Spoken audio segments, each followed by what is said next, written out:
Napanatili ng Bagyong Christine ang taglay nitong lakas habang kumikilos sa direksyon ng silangang karagatan ng Aurora. Bahagya namang bumilis ang kilos ng bagyo habang tinatahak ang direksyon patungo ng Northern Luzon. Sa ngayon ay nakataas ang wind signal number 2 sa malaking bahagi ng Luzon region. At para alamin ang latest sa Bagyong Christine, narito ang update mula sa Pag-asa Weather Forecasting Center.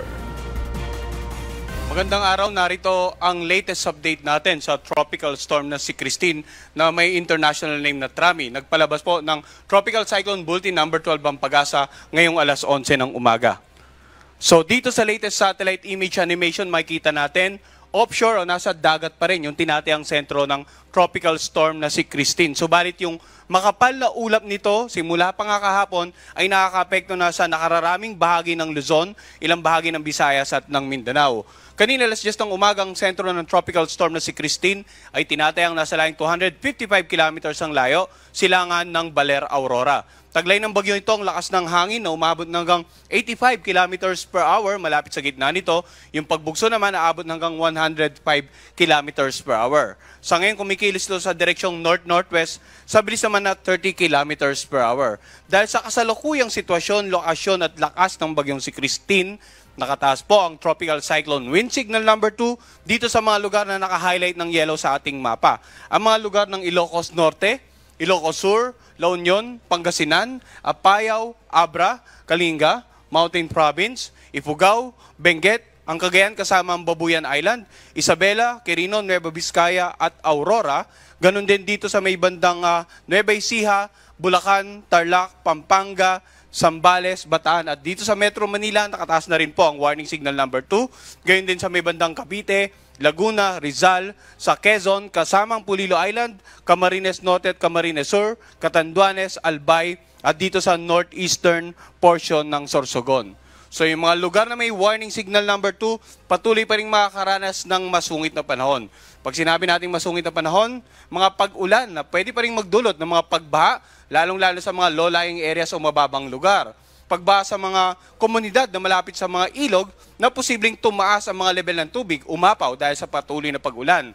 Pagguho ng lupa sa mga lugar na malapit sa paanan ng bundok, lalong-lalo na po kung ilang araw nang nag-uulan sa kanilang lugar.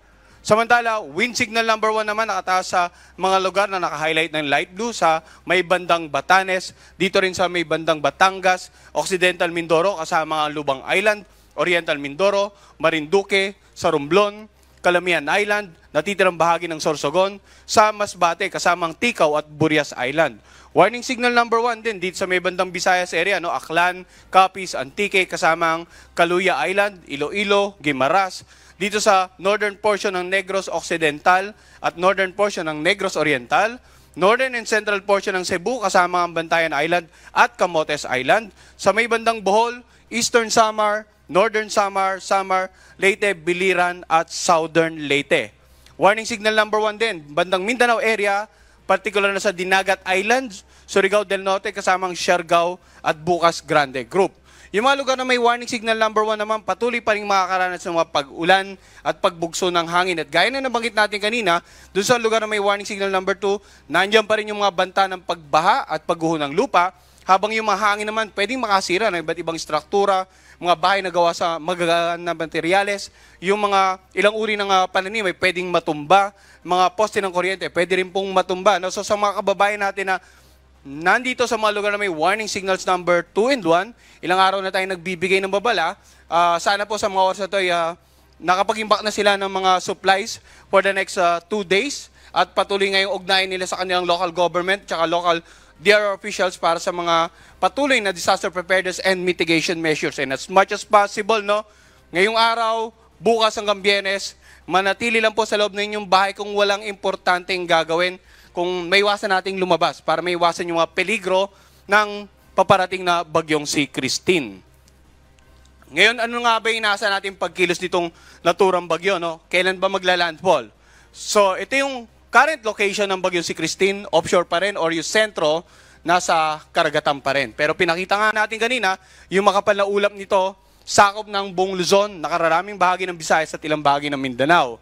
Inaasahan natin na posibleng mamayang gabi ay ma-upgrade or mas lalong lumakas pa ito, possibly severe tropical storm category bago maglandfall dito sa may bandang Isabela area. Pero ulitin po natin, no, yung area probability nagpapakita na posible pa rin may mga senaryo na hindi natin nirule out na pwedeng somewhere over the Cagayan or possibly the northern part of Aurora, posibleng maglandfall ang bagyo, yung sentro ng bagyo. No? So itong lalawigan ng Cagayan, Isabela at Aurora, dapat po handa sa posibleng landfall scenario. At yung mga lugar na binanggit natin na may warning signals number 2 and 1, dapat handa na po sa mga oras na ito sa paparating na bagyo. Inaasahan naman natin na simula mamayang gabi hanggang bukas ng umaga, tatawarin ng sentro ng bagyong si Christine, itong bandang Northern Luzon area. At bagamat yung sentro, tatawid sa Northern Luzon area, inaasahan natin, nandiyan pa rin po yung babala natin sa mga ilang bahagi, ilang lalawigan, Central and Southern Luzon at maging ilang bahagi ng Visayas na maapektuhan pa rin po ng bagyo. So, hindi lamang po yung binanggit ko kanina tatlong lalawigan dapat maganda, no, yung posibleng unang tamaan, kundi, ulitin ko, lahat ng lugar na may warning signal. And then, titingnan natin yung forecast track, posibleng sa darating na Biyernes, halos nasa northwestern boundary na to ng ating air responsibility, no? Biyernes ng umaga. And possible, Biyernes ng hapon hanggang gabi, tuloy itong lalabas ng ating air responsibility.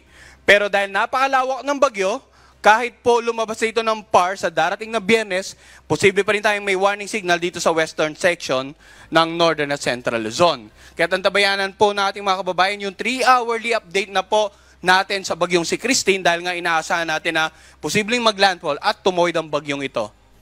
Ngayon sa darating naman na Sabado ng umaga, tuloy na itong lalayo sa boundary ng ating air responsibility at bagamat inaasahan natin itong posible pang mag-develop into typhoon category na bagyo, inaasahan natin tuloy ang kikilos dito sa either the southern part of China or towards the Vietnam area.